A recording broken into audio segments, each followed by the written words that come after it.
তেরোখাদার ছাগলাদাহ ইউনিয়নে 10 কেজি চালের ব্যাপক অনিয়মের অভিযোগ। মোহাম্মদ মাসুম সর্দারের রিপোর্ট, ক্যামেরায় ছিলেন আজিজুল ইসলাম।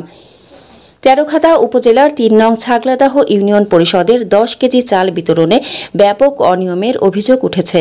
গত বুধবার 19 মার্চ সকাল 11টার সময় ছাগলাদাহ ইউনিয়ন পরিষদের মোট 1744টি কার্ড বিতরণ করে সচিবের সিলমোহর দিয়ে, কিন্তু বিভিন্ন ওয়ার্ডের কার্ডধারী পরিবারগুলো চাল না পেয়ে ফিরে যায়। বর্তমান ভারপ্রাপ্ত চেয়ারম্যান দোলেনা খানমের বিরুদ্ধে চাল বিতরণের অনিয়ম অভিযোগ উঠেছে। দোলেনার স্বামীর নামে অনেক অনিয়মের অভিযোগ করেন এলাকাবাসী বলেন ভিজিএফ এর চাল সরিয়ে রাখা হয়েছে। এদিকে দোলেনা খানম অভিযোগ অস্বীকার করে বলেন 1744টি কার্ডের মধ্যে আমি আরও বেশি চাল দিয়েছি, আমি বাজার থেকে কিনেও চাল দিয়েছি।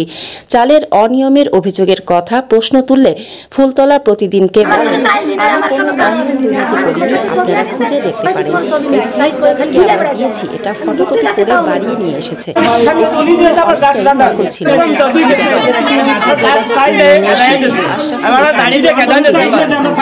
বন্ধ ছিল।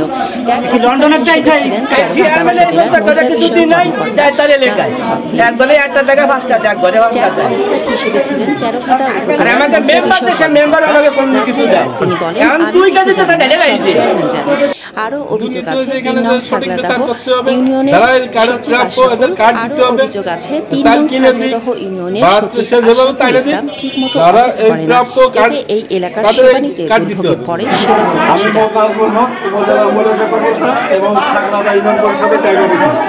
আমার এখানে কার সঙ্গে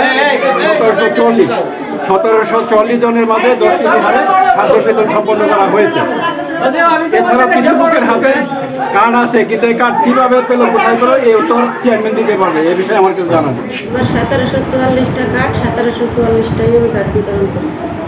আরও 4-5টা বেশি আছে, সেই 4-5টা আমি কিনে দিচ্ছি। এখনো বাইরে অনেক লোক দাঁড়িয়ে আছে, তাদের এখন আমি কি করে বলবো, হয়তো তারা ফটোকপি করছে, হয়তো জালিয়াতি হতে পারে। আমি যে আপনি এখান থেকে চাল ব্যাপক অনিয়ম করছেন, এবং আমরা যখন এখানে আসছি আমাদেরকে অনেকেই বলছে বাথরুমে চাল আছে, ওনাদের বাড়ি চাল আছে, এই চাল আছে, এই অভিযোগটা করছে। এই অভিযোগের বিষয়ে আপনি কি বলবেন? এই বিষয়ে আপনারা চেক করতে পারেন। কোন বাড়ি তার বাড়ি? হ্যাঁ, আপনারা করবেন, আমার সমস্যা নেই। আপনারা চেক আমার বাড়ি সব জায়গায় আপনারা করতে পারেন। আমার বাড়ি কোনোখানে এরকম কোনো চাল নেই। এটা সম্পূর্ণ মিথ্যা কথা, সম্পূর্ণ মিথ্যা কথা। এরকম বিষয় কি কেউ দেখছে, কেউ প্রমাণ দিতে পারবে? সম্পূর্ণ বানোয়াট।